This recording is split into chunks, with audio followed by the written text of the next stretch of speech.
Bonjour à tous et bienvenue pour cette troisième session de formation qui aura pour thématique l'optimisation des lentilles niveau avancé. Euh, pour cette présentation, pour des raisons techniques, il n'y aura pas de live, donc on a décidé d'enregistrer la présentation et pour vos questions, vous pouvez les poser lors de la prochaine session qui se déroulera le vendredi prochain. Euh, avant de laisser la main à Christelle, je tiens d'abord à exprimer mes sincères condoléances en mon nom et au nom de toute l'équipe de Minilens et le centre Ibn al-Haytham à la famille du défunt docteur Dib Amin de Tlemcen, qui est décédé aujourd'hui et qu'Allah l'accueille dans son vaste paradis. Euh, si vous êtes prête, Christelle, je vous laisse la main. Oui, merci, docteur Alfaoui. Bonjour à tous. Nous allons parler aujourd'hui de l'optimisation de la DRL, un petit peu plus précisément, donc dans le détail. Voilà. Au programme, nous allons faire des petits rappels sur l'optimisation à partir de la topographie et de l'image fluo. Ensuite, nous étudierons plus précisément les résultats que vous pouvez obtenir sur la topographie, ce qui vous permettra du coup d'analyser vos résultats. Et nous finirons par deux études de cas. Alors, pour rappel, les deux éléments les plus essentiels lors de vos adaptations en orthokératologie et particulièrement avec la DRL sont la topographie différentielle et une belle image fluo. Alors, la topographie différentielle, cela consiste dans le fait de réaliser une différence entre la dernière topographie du jour lors du contrôle, moins la topographie initiale sans traitement. Et auquel vous allez, vous allez la mettre en concordance avec votre image fluo. Ça vous permettra de réaliser une bonne étude de votre cas. Une belle image fluo est réalisée donc avec la fluo à la pose dans la lentille. On fait fermer les yeux pendant 3 minutes au porteur, 1 minute les yeux ouverts, et là la fluo sera de manière homogène sous la lentille et cela permettra de pouvoir visualiser le double réservoir de larmes et la fluo centrale. Bien sûr, cette image fluo est à réaliser paupières dégagées. Si sur votre image fluo, les paupières sont présentes, des forces de pression s'exerceront dessus et pourront fausser l'analyse. L'adaptation optimale d'un patient myope est celle-ci. Donc, sur la topographie, vous verrez une image, en tout cas, une zone bleue homogène. Un anneau de traitement mi-périphérie complet, cet anneau rouge que nous retrouvons ici sur la topographie différentielle, et un traitement bien centré par rapport à la pupille. Sur l'image fluo, nous retrouvons une légère fluo centrale, sombre et régulière. Ensuite, l'anneau, en tout cas, la périphérie avec le premier réservoir de larmes qui correspond à l'anneau rouge sur la topographie, et un double réservoir homogène, c'est-à-dire que le deuxième réservoir ne doit pas baver ni vers l'extérieur ni vers l'intérieur. Sur une adaptation pour un hypermétrope, au centre, vous allez retrouver une petite zone rouge centrale, comme une petite pointe, un anneau plutôt bleu sur cette topographie-là, périphérie, qui correspond sur la fluo à un amas de fluo au centre, suivi d'une zone sombre tout autour. Et ensuite, nous allons étudier justement aussi le double réservoir de larmes qui ne doit pas baver ni vers l'intérieur ni vers l'extérieur. Alors, je module mes propos. Pour un hypermétrope, il est possible de visualiser un deuxième réservoir qui bave un petit peu vers l'extérieur. Cela permet d'avoir plus d'action autour de la zone centrale. Donc, pour avoir une zone sombre un petit peu plus sombre et donc plus d'action sur la cornée. On verra un petit peu plus tard. L'évaluation de la topographie différentielle constitue un point essentiel, comme je le disais tout à l'heure. Donc, on va l'étudier en 2 points, la zone centrale et la zone périphérique. En zone centrale, donc, vous avez réalisé votre topographie différentielle, la dernière topographie moins la première, et vous allez pouvoir visualiser le traitement, s'il est régulier ou irrégulier. Dans certains cas, donc régulier, la zone centrale est correcte, bleue et homogène. Dans certains cas, vous pourrez observer comme un petit îlot rouge ou un petit haricot bleu, une zone centrale irrégulière, ce qui signifie que la zone centrale, la lentille est trop plate.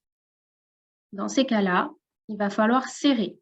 Dans le cas d'un îlot rouge, nous allons serrer de 10 centièmes. Parce que s'il existe un îlot rouge, c'est que des KPS peuvent être présents sur la cornée. Si au contraire, on voit simplement un petit îlot, un petit haricot bleu, dans ces cas-là, nous allons serrer que de 5 centièmes. Donc, sur le schéma que vous voyez ici, c'est dans l'ordre. Donc, serrer de 10 centièmes, serrer de 5 centièmes, ne pas toucher au centre. Et ensuite, dans le cas d'une lentille trop serrée, nous allons observer une zone de traitement trop étroite. Et si vraiment la lentille est beaucoup trop serrée, un petit îlot bleu, donc comme un amas de fluorescente qui ferait un creux tout petit sur la cornée.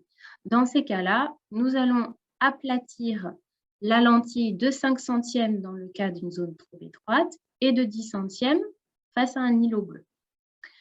Ça, c'est quelque chose qui est présent sur Click and Sheet. Donc, vous pourrez cocher facilement sur Click and Sheet.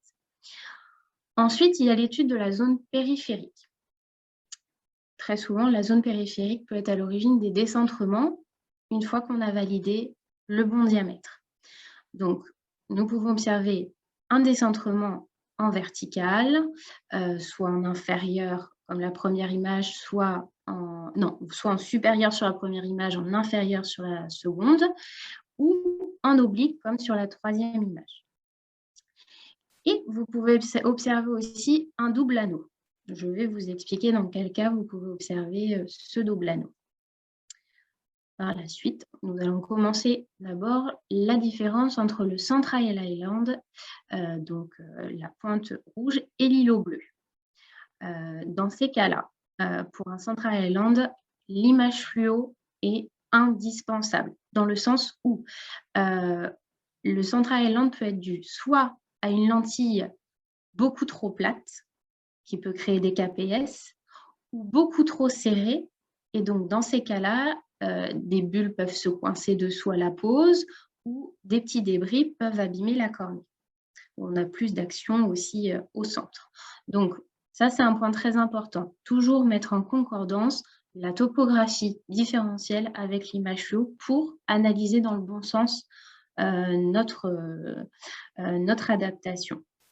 Donc, ici, je repars, excusez-moi. Sur l'image, vous pouvez voir qu'au centre, on a trop de fluo, ce qui peut générer un petit îlot bleu. Au contraire, si la lentille est beaucoup trop plate, on va voir apparaître un Central Island plutôt rouge. Donc, à gauche, on aura tendance à aplatir le centre. À droite, plutôt à le resserrer. Si vous visualisez un double anneau, donc la zone centrale, la zone de remodelage va être très petite, c'est que la lentille est trop serrée. Alors, première chose à regarder toujours dans ces cas-là, c'est le diamètre. Cela peut être dû aussi à une lentille trop grande, donc une périphérie serrée. Il faut vérifier l'image fluo. Donc, si le centre est serré, on observe un îlot bleu avec un double anneau, on aplatit le K. Ça, c'est ce qu'on a vu auparavant. Une périphérie serrée sur l'image fluo, vous allez aplatir plutôt le P, donc le K correspondant au centre de la lentille, le P à la périphérie. On peut également aplatir les deux paramètres, si les deux vous semblent plutôt serrés sur l'image fluo. Et, comme je vous le disais, vérifier le diamètre. S'il est trop grand, cela peut nous donner cette image-là. Il n'est pas forcément nécessaire de changer les paramètres K et P. Seulement, si le diamètre est trop grand, on peut avoir un problème de traitement sur la cornée. Quand je dis diamètre trop grand, c'est-à-dire un diamètre qui se pose au niveau du limbe. Donc là, il faut le réduire de 0,40 mm automatiquement, sans toucher aux autres paramètres. Pour les forts myopes, ce n'est pas rare de voir justement ce double anneau avec cette petite zone de traitement. Et donc, il faut se laisser un petit peu plus de temps pour que le traitement se mette bien en place et que ce double anneau fusionne en un seul anneau. Parce que les forces hydrodynamiques ne sont pas encore bien réparties. Il faut le temps à la cornée de se mettre en place pour un bon traitement. Il est possible dans certains cas de diminuer un petit peu la taille de la zone optique pour améliorer cela. Mais si on est sur un très grand M, réduire la zone optique parfois peut être gênant pour le porteur. Donc ça, c'est des choses un petit peu plus complexes. Il est normal aussi d'observer un double anneau, donc avec un M un petit peu plus fort. Et donc, il faut attendre une dizaine de nuits avant de faire des modifications, si bien sûr le diamètre est correct. Comme je vous le disais ici, un diamètre grand peut entraîner un serrage central, comme sur l'image. Et donc, dans ce cas-ci, nous avons aplati le centre quand même de 5 centièmes, parce que le traitement était quasiment inexistant, et diminué le diamètre de 0,40. Nous allons maintenant aborder le smiley face. Ce qu'on appelle smiley face, c'est une lentille qui se décentre en supérieur. La première chose à faire, toujours, c'est de vérifier la taille du diamètre sur l'image fluo et vérifier l'alignement du P. S'il y a un décentrement de la lentille, c'est souvent dû au diamètre et à la périphérie. Dans la plupart des cas, le smiley face est dû à une périphérie trop plate. Ça, c'est contrôlé sur l'image fluo. Donc, le deuxième réservoir a tendance à baver vers l'extérieur de la lentille. Donc, pour améliorer cela, on serre P de 0,05 si besoin plus, si le décentrement est très important. Et si on a la possibilité, si c'est une torique, on serre dans l'axe du décentrement. Donc, on serre à la verticale, le P'. Je passe maintenant au décentrement en inférieur. L'idée est la même, c'est-à-dire qu'on vérifie d'abord le diamètre, l'alignement de P. Par contre, dans ces cas-là, si la lentille descend, il y a des chances pour que la lentille soit trop serrée, la périphérie soit trop serrée, finalement comme une lentille rigide classique. On raisonne de la même manière. Donc, on aura tendance à aplatir de 0,05 la périphérie et pour une lentille torique, à aplatir dans l'axe du décentrement, donc plutôt le paramètre P', qui correspond, alors je parle pour une cornée directe, P', donc à la verticale. Ici, parce que le décentrement est en inférieur. Et donc, le marquage est plus important juste au-dessus, en cornée supérieure. Maintenant, il arrive parfois, même très souvent, de gérer un décentrement horizontal. Une des premières choses à vérifier dans ces cas-là, comme pour les décentrements verticaux, il va être très intéressant et important de poser des questions au porteur. Est-ce que les lentilles sont portées les yeux ouverts? Est-ce que un petit peu trop les yeux ouverts avant de se coucher? Parce que les paupières vont avoir une action sur la lentille de décentrement, de par leur pression. Il faut bien sûr poser les lentilles, fermer les yeux et aller se coucher. Donc, c'est important de le rappeler au porteur. Si au premier au rendez-vous, vous observez un tel décentrement, il faut tout de suite arrêter et reprendre les bonnes habitudes tout de suite. Autre chose que je voulais vous indiquer, attention à la position de sommeil. Si la personne dort la tête plutôt dans l'oreiller, donc pousse un petit peu la lentille en nasale. Donc, si le décentrement est monoculaire, il y a des chances pour que la personne appuie un petit peu trop la tête ou l'œil dans l'oreiller. Ça peut avoir aussi cette action-là. C'est des petites astuces et donc des questions à poser au porteur. Si on reste maintenant sur la pure technique, avec un décentrement horizontal, on va augmenter le diamètre si possible pour couvrir un peu plus la cornée, avoir plus d'appui en cornée périphérique. On va avoir tendance aussi à serrer P et passer en lentille torique si c'est nécessaire et si c'est possible. Et ça, vous le verrez plutôt sur Click and Fit, si on peut passer sur une lentille torique. Si, par contre, il existe une différence d'excentricité dans le même méridien, par exemple nasal temporal, nous observerons une lentille décentrée, quoi qu'il arrive, parce que la lentille sera déstabilisée par cette différence d'excentricité. Donc, il faudra trouver d'autres solutions par rapport au diamètre ou accepter que l'adaptation ne soit pas le plus optimal possible. La lentille va se positionner dans ces cas-là sur le côté de l'aplatissement le moins important, donc l'excentricité la plus faible sur la cornée. Donc, si nous avons la possibilité de passer d'une géométrie sphérique à une géométrie torique, en fonction des résultats obtenus en cas de décentrement, nous pouvons le faire à partir d'une différence de flèche qui apparaît sur le premier calcul, une différence de flèche de 28. Il va nous proposer du coup une lentille torique. Parfois, on peut forcer ce choix-là en cochant torique. Par exemple, sur l'exemple qu'on vous a présenté, la différence de flèche est de 27, mais on peut cliquer sur torique pour obtenir ces paramètres. L'important, surtout, c'est de vérifier que nous avons assez de différence entre K, K', surtout P et P'. Cette différence de toricité. Il nous faut au moins 15 centièmes de différence de toricité entre P et P' pour obtenir une bonne stabilisation de la lentille sur l'œil.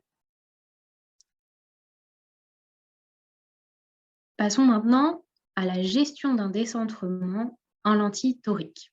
Donc, vous commencez l'adaptation avec une lentille torique classique et vous obtenez malheureusement un décentrement dans le méridien horizontal, en présence d'une cornée directe.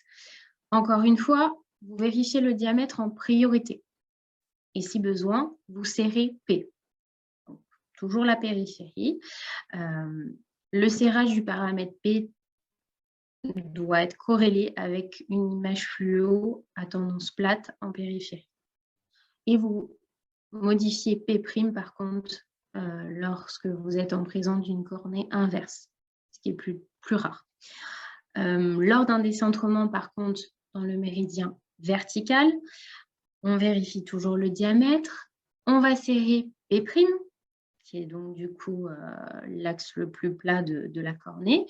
P', donc si le décentrement est en supérieur, et on va plutôt aplatir P' si le décentrement est en inférieur.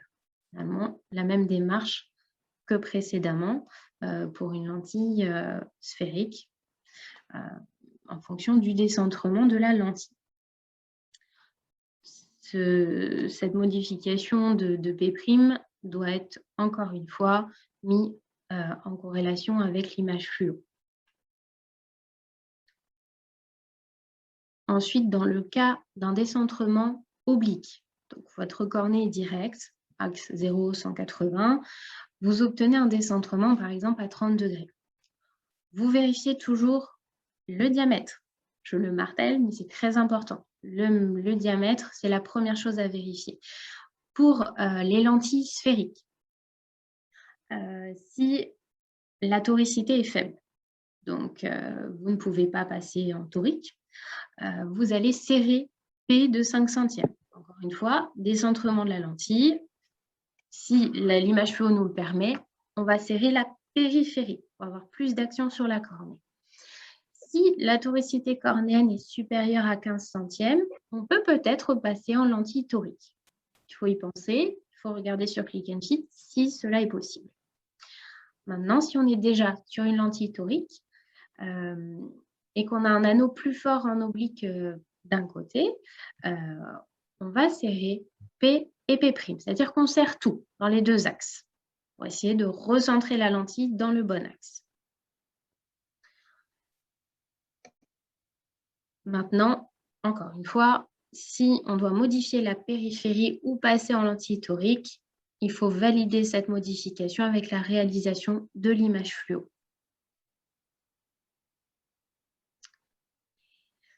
Très souvent, en orthoca, surtout en début d'adaptation, vous pouvez être confronté à des porteurs qui vont se plaindre de halos, des halos lumineux, les lumières qui s'éclatent. Cela est dû à des aberrations induites par le remodelage de la cornée. C'est tout à fait normal, il faut prévenir le porteur. Ça doit disparaître par contre, soit dans les premières semaines, si la correction est faible.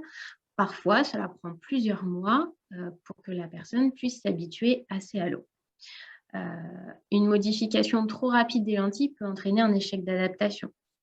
Si la gêne vient de là, avec une lentille bien centrée, une géométrie régulière, il n'y a aucune raison de modifier les paramètres tout de suite. Il faut laisser le temps au porteur de s'habituer. Si par contre la gêne ne disparaît pas, dans ces cas-là, on va vérifier. On aura vérifié avant, mais vous vérifiez quand même la régularité du traitement en centrale, donc de la zone de traitement. Vérifiez aussi l'anneau de traitement. Vérifiez aussi la surréfraction en fin de journée. C'est-à-dire qu'il faut vérifier si la myopie ne revient pas trop vite. On est sur la myopie. Si besoin, on peut essayer d'aplatir le centre de 5 centièmes pour bien installer le traitement. Attention, il faut bien contrôler la cornée centrale, vérifier qu'il n'y a pas de KPS. On ne génère pas de piqueté cornéen. En dernier recours, si besoin, on peut augmenter la taille de la zone optique, donc de la taille de la zone de traitement. Mais attention, c'est vraiment le dernier recours parce que cela peut entraîner une perte d'efficacité du remodelage cornéen.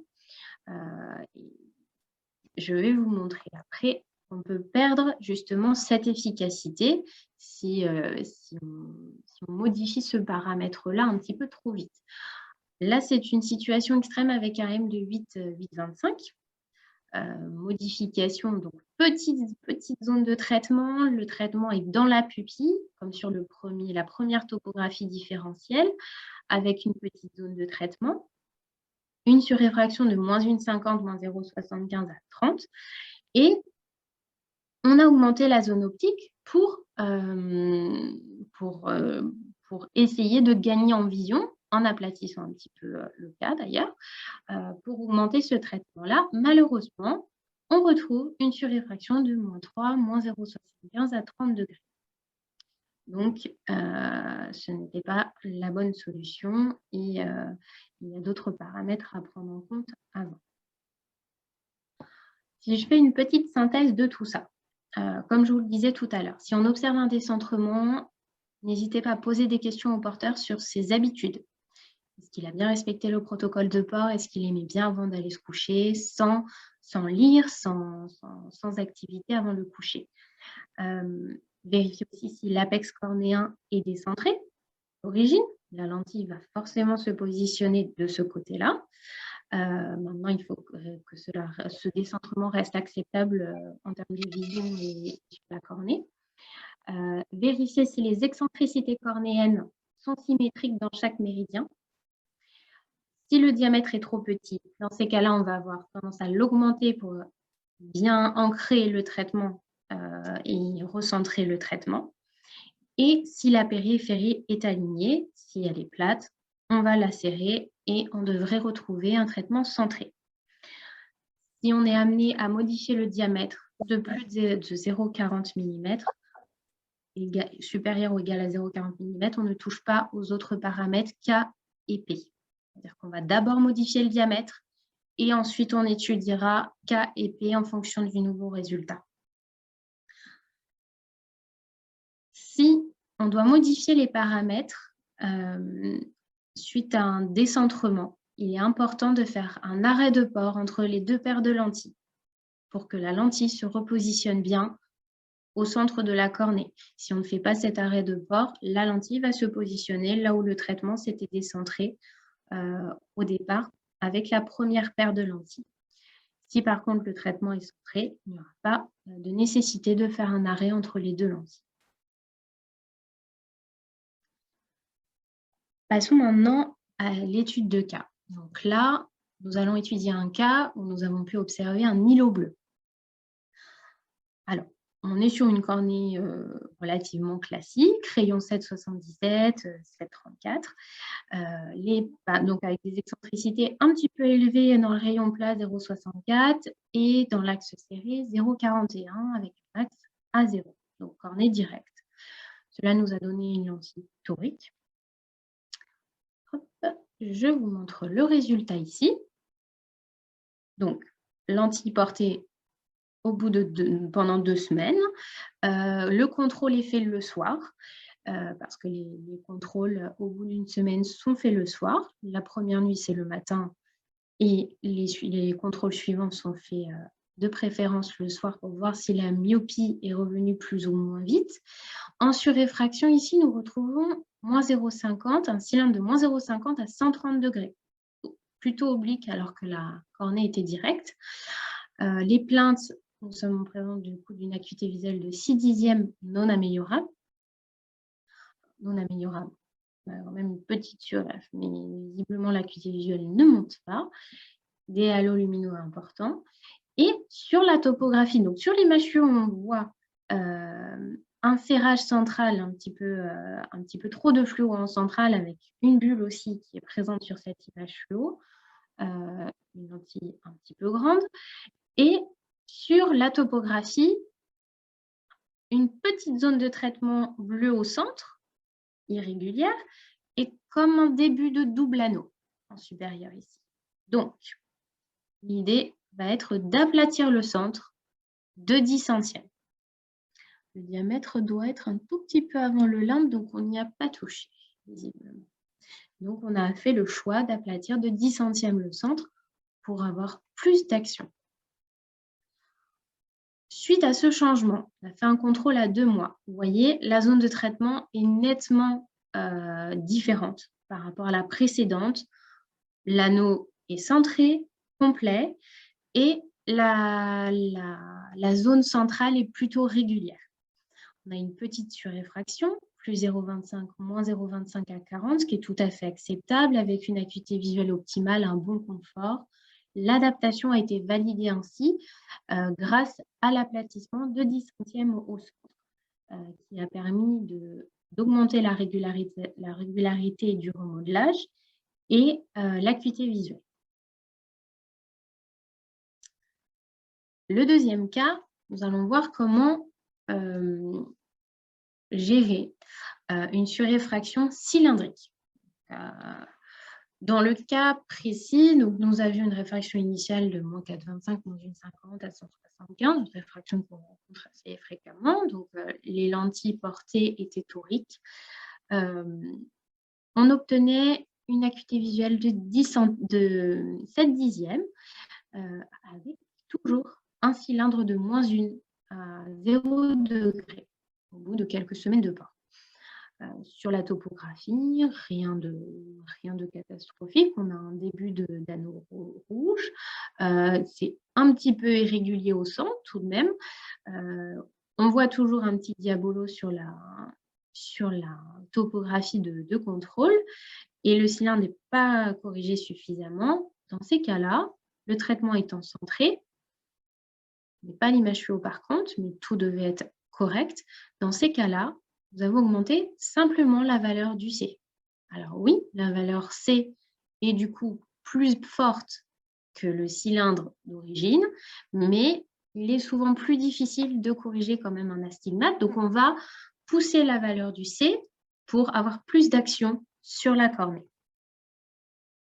À 1 mois, avec cette nouvelle lentille, donc avec un M de 5, un C de 2,75, on n'a pas touché aux autres paramètres. L'acuité visuelle est de 10 dixièmes avec une réfraction à plan. L'adaptation a été validée ainsi. Le diabolo se retrouve maintenant sur la topographie différentielle, qui est plutôt logique par rapport à la topographie initiale. La lentille corrige bien ce cylindre. Et un point très important, hop, je ne sais pas si vous allez visualiser. Si l'astigmatisme interne est supérieur à l'astigmatisme cornéen, il y aura sûrement un astigmatisme résiduel qu'on ne pourra pas corriger. Donc, ça, c'est un point à étudier dès le départ. Vérifiez bien l'astigmatisme total avec l'astigmatisme interne en corrélation avec l'astigmatisme cornéen pour savoir si il sera possible de corriger totalement l'astigmatisme. Je vous remercie de votre attention. J'espère que la formation vous a plu. Et j'écoute vos questions.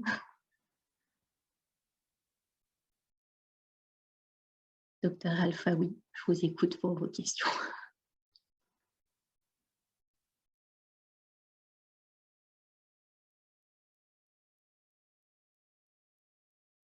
Je ne vous entends pas, par contre, est-ce que je peux...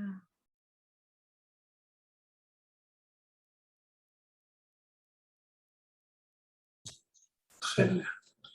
Merci Christelle pour cette présentation didactique et très riche. Je vous rappelle qu'on a réussi à lancer le live et que vous pouvez poser vos questions, pour les présents en tout cas. Alors, je crois que je vais me lancer. J'ai préparé quelques questions pour vous, Christelle. Oui, je vous écoute. Première question. Serait-il possible d'augmenter la taille de la zone optique pour éviter les halos? Alors oui, ce que je vous ai expliqué, c'est tout à fait possible. Mais il faut que ça reste un dernier recours. C'est-à-dire qu'avant de changer la taille de la zone optique, il est important d'avoir une zone centrale régulière, une zone de traitement régulière,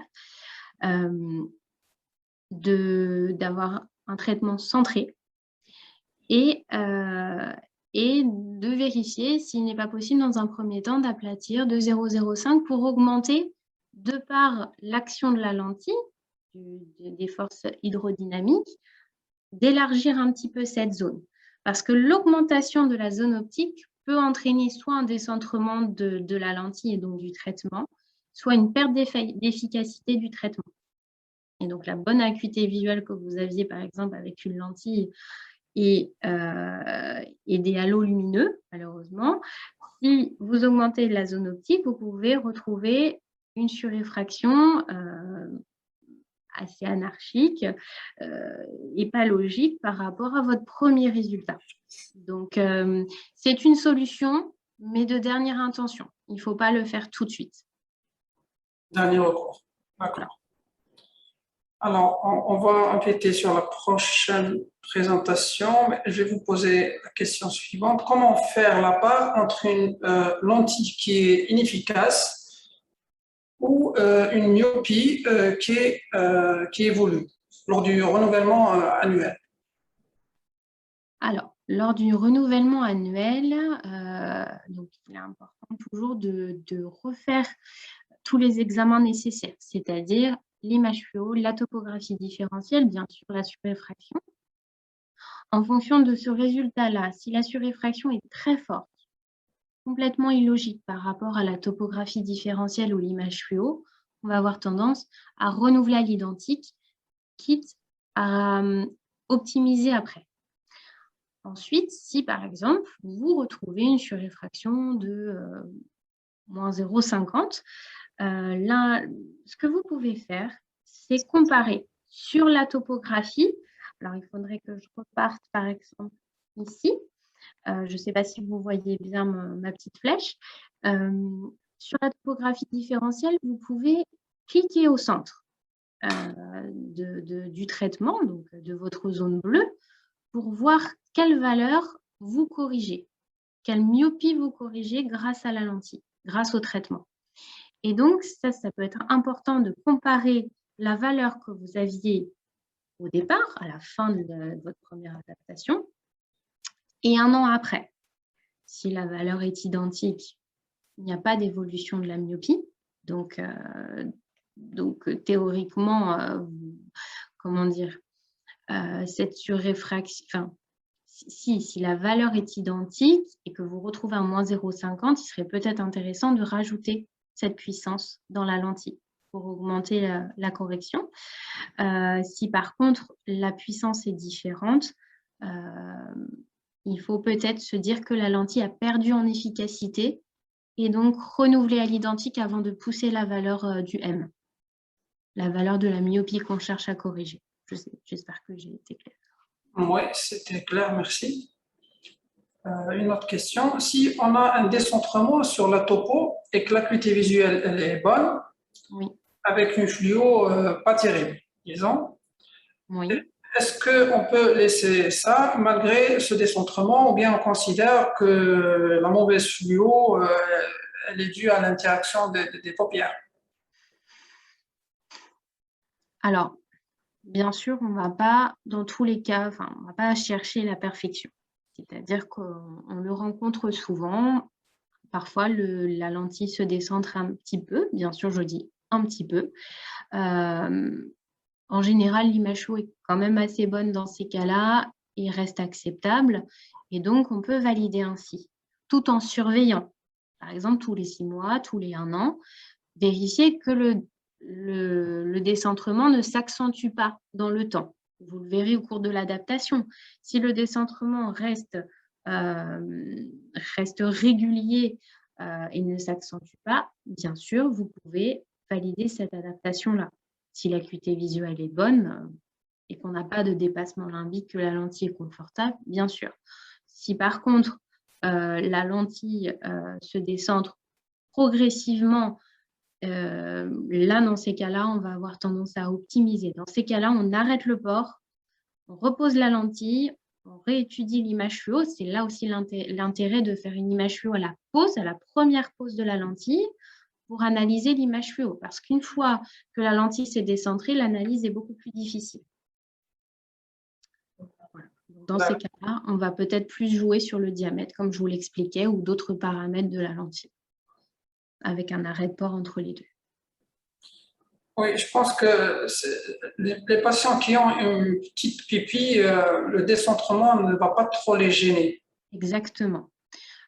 Typiquement, un enfant, j'empiète aussi un petit peu sur la prochaine formation, un enfant pour lequel on réduit la zone optique et qui présente une grande pupille, si on a un décentrement trop important, il va le sentir tout de suite, l'acuité visuelle sera mauvaise. Dans tous les cas, vous me disiez bonne acuité visuelle, c'est pas souvent le cas si la pupille est grande et que le décentrement empiète sur cette pupille, sur la taille de la pupille. D'accord. Parfois, on ne voit pas le deuxième réservoir de larmes. Alors, est-ce qu'il faut patienter ou bien changer de conseil? Le deuxième réservoir de larmes, normalement, vous devez le voir en instillant la fluo dans la lentille. Il doit apparaître. Si maintenant la personne larmoie beaucoup, il faut essayer de remettre quand même de la fluo dans l'œil, essayer de la faire passer un petit peu en dessous pour la faire apparaître. Si vraiment le deuxième réservoir de larmes n'est pas visible, il est possible que la lentille soit trop grande. Donc, se pose sur le limbe et donc fasse une lentille trop serrée, donc un petit peu surélevée, et vous ne verrez pas le deuxième réservoir de larmes. Mais théoriquement, il doit apparaître. Peut-être dans ces cas-là, enlever la lentille et la repositionner. Ou alors, attention, ça peut être dû aussi à des petites bulles coincées sous la lentille qui perturbent justement cette image fluo. D'accord. Alors, est-ce que l'edge lift, il est important lors de l'analyse de la périphérie ou bien on tient compte juste du deuxième réservoir de larmes? Vous prenez en compte le deuxième réservoir de larmes. Et justement, si il a tendance à baver vers l'extérieur, si la lentille est trop plate, ou ce qu'on appelle baver, enfin la fluo rentre vers l'intérieur si la lentille est trop serrée. D'accord. Une remarque par rapport au logiciel Click and Fit. En Oui. fait, le logiciel, il prend pas les excentricités très élevées. Donc, que faire dans ces cas? Alors, il prend en compte les excentricités élevées, mais il va les recalculer. Quand il y a une différence trop élevée entre les deux. Oui, s'il y a une différence trop importante entre les deux, il va falloir modifier manuellement de façon cohérente ces valeurs-là. C'est-à-dire, alors, est-ce que j'ai un exemple ici de Click and Fit? Je ne suis pas sûre. Attendez. Si. Est-ce que vous voyez bien mon écran ici? Oui. Alors, dans le petit onglet « Ajuster le calcul » en bas à côté des lentilles proposées, là, vous allez pouvoir modifier manuellement la valeur des excentricités. Parfois, l'excentricité, si la topographie n'a pas été prise au bon moment, peut être modifiée par la présence des paupières ou la présence de larmes. Une personne qui larmoie beaucoup, cette excentricité peut être faussée. C'est aussi pour ça qu'on vous demande de prendre plusieurs topographies pour vérifier la répétabilité de ces mesures. Mais si, par exemple, là, on a des mesures tout à fait cohérentes, mais dans un axe, on a 0,77, dans l'autre axe, 0,40. J'exagère le trait, mais on va avoir tendance à indiquer dans ajuster le calcul 0,60 et 0,45. On va réduire l'écart tout en gardant une excentricité plus forte que l'autre de manière logique. On va être obligé de faire ça pour pouvoir obtenir des paramètres cohérents par rapport à la cornée. Donc, on garde l'excentricité qui s'approche le plus de la normale et on réduit la forte. Oui, on réduit l'écart des deux pour avoir une différence entre les deux, souvent c'est 0,15, la différence entre les deux excentricités. Pour rappel, l'excentricité standard, elle est entre 0,40 et 0,55. Exactement. On accepte, dans Click and Fit, on accepte de 0,35 à 0,65. Là, il va vous faire le calcul.